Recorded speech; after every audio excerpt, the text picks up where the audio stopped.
प्रणाम भाई लोग, आप लोग कैसे हैं? नमस्ते प्रणाम। आप सब कैसे बानी भोजपुरी भाई, आप सब फटाफट जुड़ी। और बड़ी खुशी की बात बा कि हमने दोनों भाई के गाना रिकॉर्डिंग जाता होके और एक गाना रिकॉर्डिंग होके आ गई बात तो उनकी जो राइटर हमारे भाई राइटर बेदर्दी और गाना आप लोग के बीच में सुनावल जाई। रिकॉर्ड हो गई बा इसमें लैपटॉप पर अपनी मैंने अपनी दुकान पे। तो देखिए जा भाई लोग, आप सब सुनी जा और लाइव पे ज़्यादा आशीर्वाद कर दीजिए। सुनी जा गाना भाई।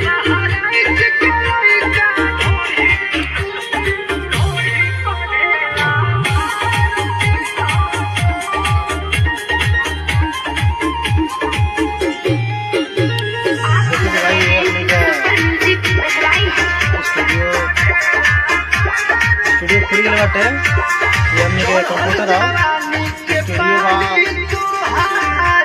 मार्केट में बाटे।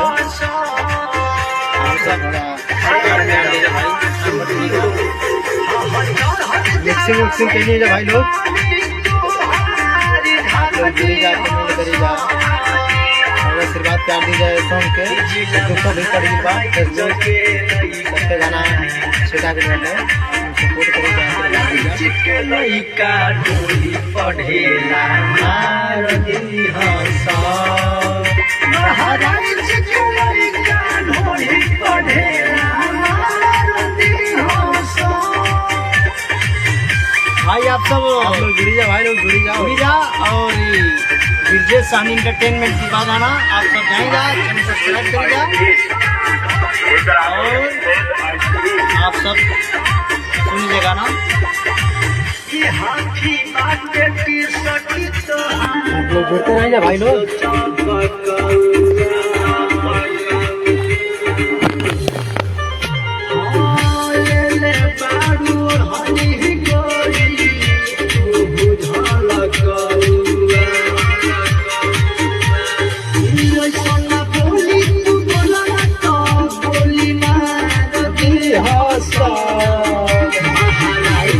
लइका डोली पढ़ेला मार दिली हंसा महाराज के लइका डोली पढ़ेला।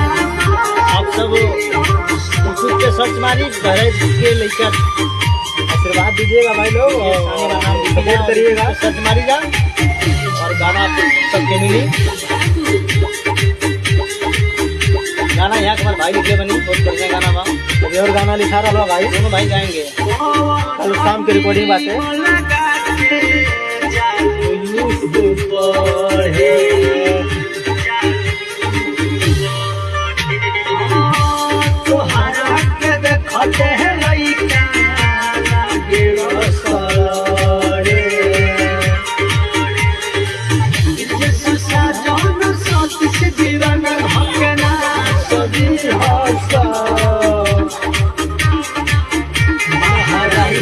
लइका डोली पढ़ेला मार दिली हंसा महाराज के लइका डोली पढ़ेला मार दिली हंसा।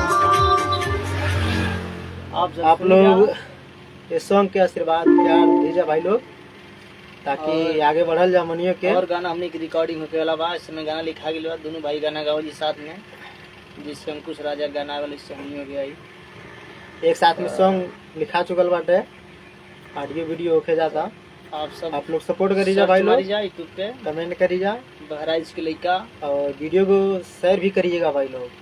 बस आप लोग का सपोर्ट चाहिए हम लोगों को, आप लोग सपोर्ट करते रहिए। दुआ चाहिए और आशीर्वाद चाहिए भाई लोग। और आप सब ऐसे ही प्यार आशीर्वाद मिलते रहेगा।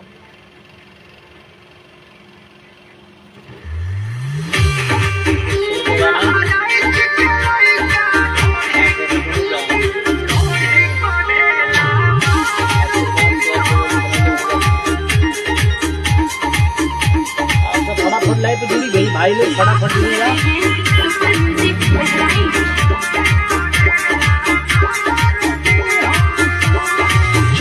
जवानी के पानी को हार झाड़ दी हो सो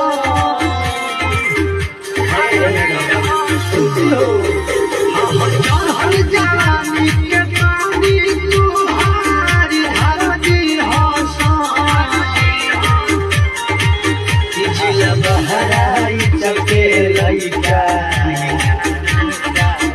बहराइच के लइका ढोली पढ़ेला दीदी हसन बहराइच के लइका ढोली पढ़ेला दीदी हसन। आप सब फटाफट जुड़ जाओ और वीडियो को आप सब बहुत शेयर करिएगा और फॉलो करिएगा।